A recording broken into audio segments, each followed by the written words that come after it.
자, 어느덧 파트 3의 마지막 챕터네요. 챕터 4, 프롬프트 작성 기본 원칙 2에 들어가도록 하겠습니다. 이번 챕터에서는요, 텍스트 프롬프트를 작성을 할 때 특히 지켜야 될 여러 가지 원칙들이 있어요. 그러니까 프롬프트를 작성하는 어떤 기술 말고 어떤 종류의 프롬프트를 쓰는지 간에 지켜야 될 것들을 갖다가 다루도록 할 겁니다. 그리고 텍스트 생성 AI를 포함한 여러 미디어 생성 AI에서 사용하는 프롬프트 작성하는 파라미터들, 이런 것들에 대해서 같이 이야기를 나눠볼 거예요.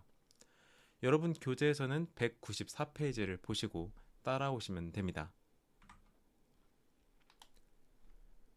이번 강의의 목표 두 가지죠. 생성형 AI에 사용하는 프롬프트의 원칙 알 수 있고요. 그리고 템퍼레이처, 탑피 등 다양한 파라미터를 갖다 이번 챕터에서 알아보도록 할 겁니다. 자, 먼저 프롬프트를 입력할 때 갖춰야 되는 핵심, 명확성과 구체성의 원칙 부분을 갖다가 같이 다뤄보도록 하죠. 첫 번째, 명확성의 핵심 원칙입니다. 자, 명확성은 모호함을 최대한 제거하고 직접적인 지시로 생성 AI가 딴 생각을 못하게 하는 게 핵심입니다. 그리고 용어 자체도 막 같은 말을 갖다 얘가 다르게 쓰면 되죠. 그 프롬프트상에서 먼저 사과라고 얘기했다가 갑자기 또 애플로 얘기했다가 이런 식으로 계속 일관되지 못하게 용어를 쓰면 안 되고 동일한 개념에 동일한 용어를 사용해 줘야 됩니다. 그래서 이게 이제 명확성을 지킨 케이스와 지키지 않은 케이스인데, 자, 명확성을 지키지 않은 케이스, 5년 만에 만나는 친구에게 할 인사말 생성, 명확한 게 없죠. 그쵸? 그러니까 제대로 명확성을 지켜서 프롬프트 입력할 거면 이 정도는 적어줘야 되는 거예요. 대학교 친한 동기와 5년 만에 커피숍에서 재회하게 되었어. 과거에 함께한 추억이 많으며 서로의 근황이 궁금한 상태야. 이 상황에서 자연스럽고 따뜻한 첫 인사말을 작성해줘. 인사말에는 반가움과 함께 과거 추억에 대한 언급이 포함되면 좋겠어. 말투는 친근하고 캐주얼하게 작성해줘. 아주 명확하죠? 뭘 원하는지 확실하잖아요. 그리고 이 명확성과 함께 알고 있어야 되는 게 구체성입니다.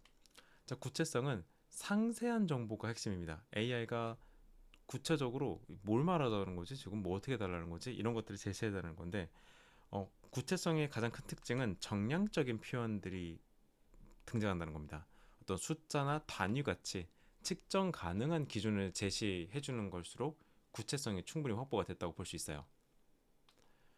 그래서 아까 그 프롬프트 다시 또 들고 온다면은 5년 만에 만나는 친구에게 할 인사말 생성, 이게 이제 구체성이 지켜지지 않았죠. 근데 이거를 구체성을 갖다가 지키게 되면은 이 친구는 5년 전 해외 취업을 한국을 떠났고 대학 시절 밤새 과제하며 서로 응원했던 추억이 있고 동아리 공연에서 함께 3시간 내내 무대에 섰던 기억이 있다.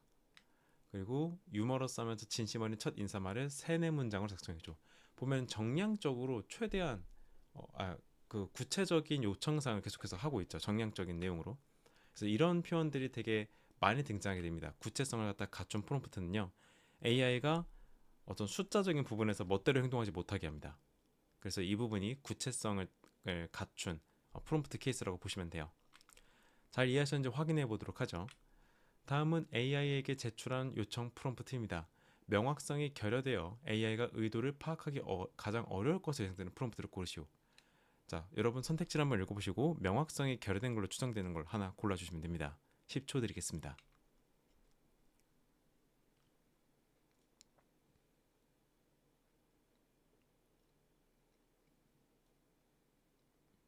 자, 답은 3번이죠. 저는 최근에 그것에 대해 많이 고민하고 있어요. 어떻게 해결하면 좋을까요? 그것이 뭔데요, 도대체? 그렇죠? 너무 모호하죠. 어떤 걸 표현하는지도 모르고 뭐가 고민인지를 모르니까 AI 입장에서는 제대로 판독을 못 해내게 됩니다. 이렇게 되면은. 그래서 3번이 답이 됩니다. 자, 다음 핵심적인 부분이죠. 맥락 정보와 제약 조건 설정 부분을 갖다 다뤄보겠습니다. 자, 맥락 정보 제공의 핵심 요소랑 제약 조건 설정 핵심 요소, 이거 우리가 이제 표로 한번 볼 건데요. 여러 가지 종류의 맥락 설정이 여러분 교재에 나와 있을 거예요. 근데 이 중에서 대표적으로 이제 역할 기반 맥락 설정 부분을 갖다가 짚어볼게요. 자, 맥락 정보가 제공된 케이스입니다. 맥락 정보가 제공된 케이스인데, 제공되지 않은 케이스 먼저 볼게요. 신규 고객 유치 전략을 위한 데이터 분석 좀 도와줘. 뭐 배경이 없죠. 뭘 위해서 신규 고객 유치 전략을 세우는 건지 정도는 얘기가 있어야 되는데 그런 게 하나도 없어요. 자, 반대로 맥락 정보가 제공된 프롬프트는 어떤 식이냐? 너는 10년 경력의 데이터 분석가야. 나는 중소 온라인 쇼핑몰 마케팅 담당자로 신규 고객 유치 전략 개발 중이야. 내가 가진 데이터는 지난 6개월간의 웹사이트 트래픽 데이터, 고객 인구 통계 정보, 구매 이력 및 장바구니 포기율, 마케팅 캠페인 결과 이런 것들의 데이터를 가지고 있고 이 데이터를 분석해서 뭘 해달라 라는 것까지가 이제 맥락 정보가 다 제공이 된 거예요. 신규 고객 유치 전략 개발 중이고 나는 중소 온라인 쇼핑몰 마케팅 담당자이고. 자, 이게 어떤 거냐? 아까 앞부분에 잠깐 나왔던 거 있죠? 역할 기반 맥락 설정이기 때문에 역할이 부여가 된 거예요. 역할을 갖다 부여를 하고 역할이 하나의 이제 맥락으로 자리를 잡은 케이스라고 보시면 됩니다. 자, 그리고 두 번째로 이제 제약 조건 부분을 갖다가 볼 건데요. 제약 조건, 상황별 제약, 상황에 대한 제약을 갖다 건 거죠. 상황별로 그에 합당한 제약 조건을 갖다 건 케이스라고 보시면 돼요. 자, 그래서 이것도 같이 보면은 제약 조건에 설정되지 않은 프롬프트 같은 경우에는 우리 회사 매출 데이터 분석해서 인사이트 좀 알려줘. 뭐 제약 같은 게 하나도 없죠. 뭐 딴 데로 새지 않게끔 뭔가를 막아야 되는데 그런 게 하나도 없어요. 근데 여기 반대로 제약 조건이 설정된 프롬프트입니다. 우리 중소의료 쇼핑몰이 지난 1년간 매출 데이터를 분석해줘. 우리는 내년 사업 계획을 세워야 하는데 2주 안에 경영진에게 보고해야 돼. 아, 제약 조건 바로 나왔죠. 빨리 만들어야 된다고 얘기를 해줬어요. 온라인과 오프라인 매장 매출을 구분해서 분석해야 되고 결과는 500단어 이내의 요약본과 핵심 인사이트 3개 그리고 내년 전략에 대한 두세 가지 제안으로 정리할 것. 아주 칼 같죠. 분량도 제한을 걸어놨고 개수도 제한을 걸어놨어요. 경영진은 기술적 용어보다 비즈니스 임팩트를 중시하니 그에 맞게 작성해줘. 아, 확실하게 제약이 걸려있죠.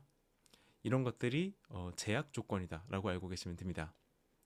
자, 구분을 하기 위해서 또 문제를 좀 풀어보도록 할게요. 다음 대화를 읽고 AI 비서가 효과적으로 응답하기 위해 사용자가 반드시 제공했어야 할 정보용을 고르시오. 자, 사용자, 내일 미팅 준비해줘 라고 말했는데 뜬금없죠. 내일 뭔 미팅인 줄 알고요. 내일 몇 시인 줄 알고요. 내일 누구랑 만날 줄 알고요. 그렇죠? 그래서 AI 비서가 어떤 종류의 미팅인지 몇 시에 예정되어 있는지 준비해야 될 자료는 무엇인지 알려주시면 더 정확하게 도와드릴 수 있습니다. 이렇게까지 이제 되물어 본 거예요. 자, 이걸 토대로 지금 이 사용자가 AI 비서한테 제공했어야 될 정보가 뭔지 10초 안에 맞춰보도록 합니다.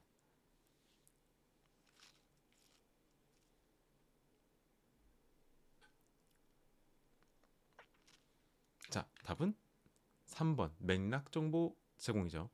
배경이 없잖아요.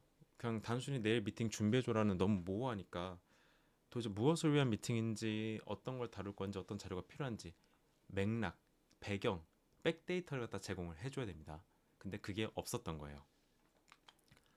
자, 이제 섹션 3 템퍼레이처와 탑피 등 주요 파라미터 부분을 보도록 하겠습니다. 가장 출제 확률이 높습니다. 왜냐하면 이 AI POT 과정은 어쨌든 프롬프트 엔지니어를 위한 과정이고 프롬프트 엔지니어는 파라미터를 갖다 다룰 줄 알아야 돼요. 그래서 이 파라미터 부분 되게 중요합니다.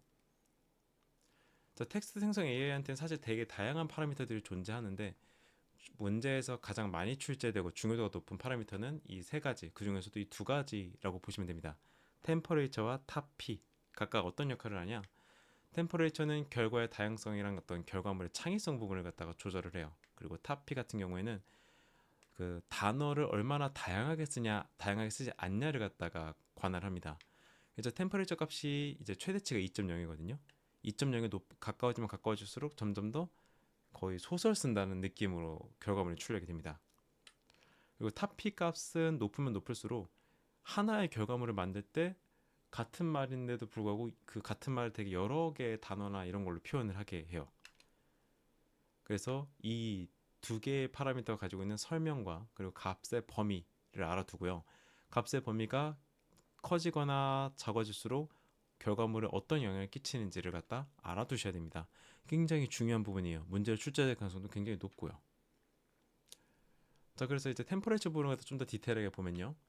AI 모델의 출력 다양성을 조절하는 핵심 파라미터이고 숫자가 높을수록 더 창의적이고 더 무작위적인 결과물을 출력해 됩니다. 그래서 템퍼레이처가 0에 가까우면 가까울수록 같은 패턴으로 일관된 결과를 생성을 해요. 근데 이걸 갖다 좀 오해하시는 분들이 숫자 0으로 해놓으면 항상 똑같은 거 나오겠네 하시는 분들 계시는데 그렇지는 않아요. 어쨌든 미묘하게 바뀌어서 나옵니다. 자, 반대로 템퍼레이처 값이 높은 경우 이제 뭐 0.8에서 1.5까지 높아진다. 그럼 이때부터는 거의 이제 소설책이 하나 나오기 시작합니다. 어떤 결과물을 요구하더라도 창의적으로 만드는 거에 집착하게 돼요. 그래서 시 같은 거 쓸 때 특히 이 템퍼레처 값을 갖다 높게 설정해 놓으면 좋겠죠. 자, 이제 탑 P 같은 경우에는요. 다음 단어 선택 시 확률 분포를 조절하는 핵심 장치라는 되게 모호한 표현을 적어놨는데 이게 뭐냐? 낮은 탑 P 값을 설정해 놓으면요. 그 다음에 어떤 단어가 나올지 예측이 가능할 정도로 되게 안정적으로 단어들을 사용을 해요. 그러니까 여러 종류의 단어를 갖다 사용을 해서 종잡을 수 없게 만드는 게 아니라 이미 전에 나왔던 단어를 또 사용하는 식으로 그렇게 해서 일관적인 키워드 사용을 유도할 수 있게 합니다. 탑피가 낮게 되면요. 자, 반대로 탑피 값을 갖다 높게 세팅해 놓게 되면은 이때부터 이제 단어가 하나하나가 새로 보는 단어들이 많이 등장해요. 그러니까 내용이 창의적이라고 착각하시면 안 돼요. 단어가 창의적으로 만들어진 케이스가 되게 많아요. 단어가 되게 여러 가지 단어가 사용이 됩니다. 자, 그리고 텍스트 부분은 아까 앞에서 얘기했던 그 템퍼레처랑 탑피를 갖다가 핵심으로 알고 계시면 되고, 이미지 부분에서 파라미터가 되게 많아요. 그리고 이미지 부분에서도 마찬가지로 파라미터를 가지고 문제를 많이 낼 수가 있습니다. 그래서 여러분도 이미지 부분에 대한 파라미터를 어느 정도 알고 계셔야 되는데, 자, 미드저니에 대한 그 파라미터가 이런 식으로 생겼어요. 이게 어떻게 해서 사용되는 거냐면은 열심히 이제 미드저니에다가 파라미터를 입력을 해요. 열심히 미드저니에다 파라미터를 입력을 하고, 파라미터래, 그 프롬프트네, 말을 바꿔 다시 잘못 말했네요. 열심히 미드저니에다가 이렇게 이제 프롬프트를 입력을 해요. 하늘을 보며 웃고 있는 20대 여성, 장발, 검은색 머리카락, 맑은 하늘, 주변에는 지나가는 군중, 실제 스타일이라고 딱 적어놓고요. 뒤에다가 하이픈 2개 딱딱 긋고, 이제 예를 들면은 들어가지 않았으면 하는 요소가 있다. 그러면 이렇게 no라고 적으면 돼요.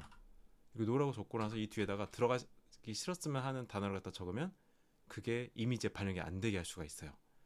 그래서 미드저니에다가 여러분이 어떤 그 파라미터를 갖다 적용할 때는요, 먼저 앞에다가 프롬프트 입력하고 뒤에다가 이제 파라미터를 갖다 입력하는 식이라고 보시면 돼요. 그래서 이런 것들이, 여기 있는 것들이 다 여러분이 프롬프트를 입력한 뒤에다가 이제 이렇게 aspect 또는 버전 이렇게 적어가지고 이 뒤에 그 걸맞는 값을 적거나 숫자를 갖다 적으면 그게 이제 미드저니가 이미지를 만들어낼 때 사용이 되는 거죠. 그래서 이제 미드저니 파라미터 이렇게 알아두시면 되고, 그다음 스테이플 디퓨전의 그 파라미터도 있습니다. 정확히 스테이플 디퓨전의 파라미터는 미드저니의 그것과는 조금 달라요. 왜냐면 스테이플 디퓨전 같은 경우에는 어떻게 생겼냐, 이런 식으로 생겼거든요. 보기만 해도 영어니까 이제 울렁거릴 수가 있는데, 자, 여기 보면은 제너레이션 부분에 뭐 샘플링 메소드, 스케줄 타입, 샘플링 스텝, 뭐 배치 카운트, 배치 사이즈 적혀 있는 거 있죠. 스테이블 디퓨전의 파라미터는요, 이렇게 다 선택하게 돼 있어요. 네, 이렇게 다 선택하게 되어 있고, 그 미드저니에 그 하이픈 2개 찍찍 긋고 노했던 거, 그런 것처럼 들어가지 않았으면 하는 어떤 요소가 있다. 그러면 스테이블 디퓨전은 여기 아예 네거티브 프롬프트라고 들어가지 않았으면 하는 개체를 적는 칸이 따로 있어요. 그래서 뭐 나쁜 손, 그 손이 막 6개, 7개 이렇게 만들어지는 게 싫다. 그럼 여기다가 네거티브 프롬프트에다가 어글리 핸드 이런 거 적으면 되는 거예요.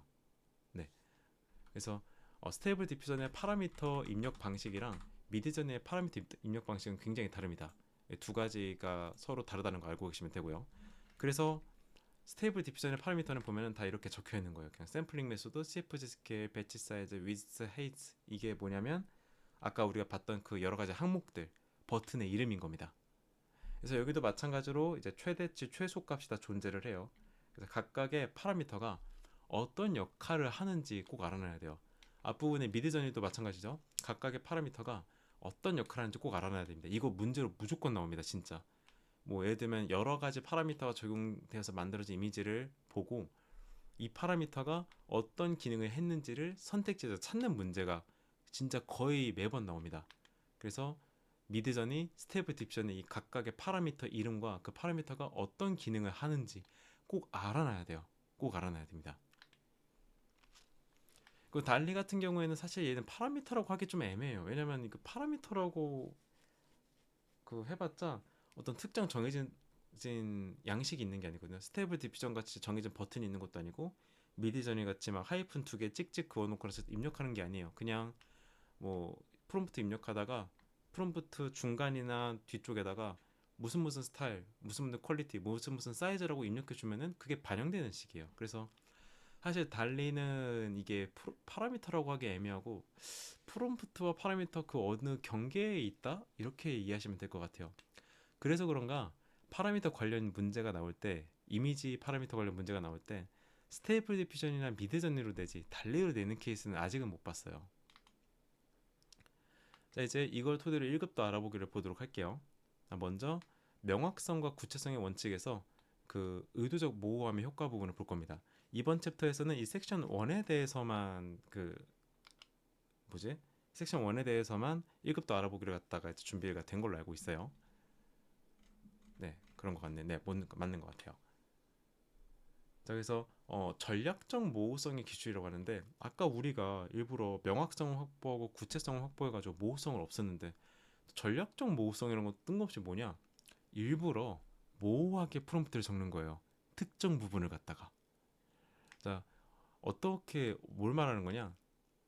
이런 느낌을 갖다가 정확히 5개의 마케팅 전략을 제시하되 각각 50단어로 설명할 것. 이게 이제 일반적인 거다라고 한다면은 약 5개 정도의 독창적 마케팅 전략을 제시하되 가장 혁신적인 아이디어에 더 많은 설명을 할당할 것. 자, 지금 보면은 앞부분까지는 구체적이었죠.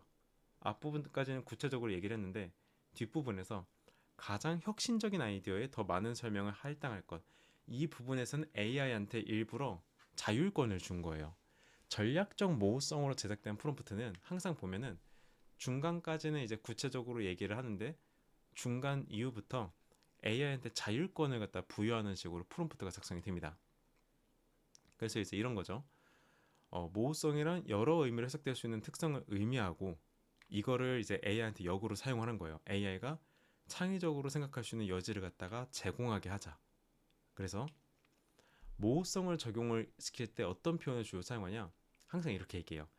앞부분에서 뭐뭐를 하되, 제공하되, 제작하되 뭐뭐식으로 라는 표현이 항상 사용이 돼요. 이 전략적 모호성을 갖다 사용을 하면은 문제에서 보면 더 쉽게 알 수가 있는데 아래 상호작용에서 전략적 모호성과 관련된 가장 적절한 분석을 고르시오라고 적혀있거든요. 자, 보기를 보면은 전략적 모호성이 사용된 패턴을 갖다 볼 수 있습니다. 한국 전통 음식에 대한 블로그 포스트를 작성해줘라고 사용자가 말을 했는데 AI가 이제 물어보죠. 어떤 측면에 초점을 맞추고 싶으신가요? 역사, 조리법, 지역별 특징 등이 가능합니다. 그러니까 사용자가 지역별 특징을 다루되 나왔죠. 뭐뭐 하되 각 지역의 대표 음식과 그 특별한 조리법에 대해 뭐뭐한 식으로 이런 식으로 설명해줘. 제주도의 경우 흑돼지와 해산물 요리를 강조하고 이게 뭔가 구체적으로 적었다기보다는 되게 두루뭉실하게 모호하게 적어놨죠. 근데 모호하게 적었으면서 할 건 다 말했어요. 특별한 조리법이라는 거 얘기했죠. 딱 집어서 얘기했고 대표 음식 얘기했고 그리고 제주도의 경우 흑돼지와 해산물 요리를 강조한다. 이런 식으로 이제 이런 식을 얘기한 거예요. 제주도의 경우 흑돼지와 해산물 요리를 강조한다. 이런 식으로. 그래서 다른 지역에 대한 대표 음식과 조리법을 얘기를 할 때 이런 식을 갖다 사용할 수 있도록 넘겨준 거죠. 이게 바로 전략적 모호성의 한 케이스라고 보면 돼요. 자, 이 부분의 문제를 푸는데 10초 정도 드리도록 하겠습니다.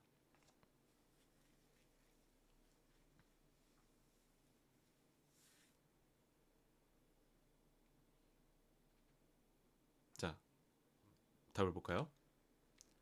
자, 답은 1번입니다. 사용자는 초기 모호한 요청에서 점차 구체화하며 이런 식으로라는 표현으로 예시를 제공하는 전략적 모호성을 활용함. 자, 이런 식으로 모모한 식으로 모모하되 모모식으로 이런 표현이 등장하면은 전략적 모호성을 갖다가 사용을 한 거다라고 이해하시면 될 것 같습니다. 자, 다음입니다. 파라미터로 성격 만들어내기로 가볼게요. 그러니까 이미지 부분을 갖다가 다루잖아요. 그 탑피 템퍼레이처 파라미터를 이용해서 성격을 생성해내는 부분을 갖다가 보는 거예요. 자, 파라미터를 갖다가 여러분이 단순히 결과물에만 영향을 끼친다고 생각하시는 분들이 계시는데 사실 템퍼레이처 파라미터와 다른 파라미터를 결합시키면은 성격을 만들어낼 수 있어요. 어떤 그 인격을 갖다 만들어낼 수가 있거든요.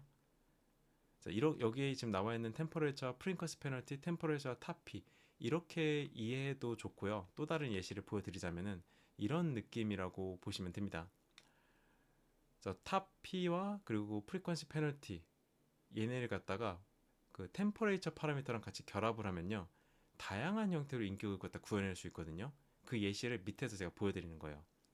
자, 템퍼레이처를 0.3으로 세팅하고 타피를 0.5로 세팅을 한다. 그러면은 자, 창의적인 답변도 낮게 세팅이 됐고 단어의 반복사항도 낮게 세팅이 됐어요. 그러면 정확하고 예측 가능한 응답을 하는 어떤 교육자나 전문가의 인격이 만들어지게 되겠죠. 자, 반대로 이제 템퍼레이처 값을 조금 높게 0.8 정도로 잡고 타피 값도 0.9면 거의 최대치죠. 다양한 단어를 쓰고 창의적인 답변을 하게 됐다. 그러면 작가의 인격이 구현이 되는 거예요. 네, 작가나라고 되어 있는데 작가의 인격이 구현이 되는 겁니다. 그래서 밑에 있는 템퍼레이처 프리퀀시 페널티도 이런 같은 맥락이라고 보시면 됩니다. 프리퀀시 페널티가 무엇을 뜻하는지는 여러분 교재에 나와 있으니까 그거 읽어보시고 이 숫자에 대해서 대략적으로 판단하시면 됩니다. 자, 해서 이걸로 파트 3가 모두 종료가 되었습니다. 10분 정도 쉬었다가 파트 4 부분에서 보도록 하겠습니다. 잠시 뒤에 다시 뵙겠습니다.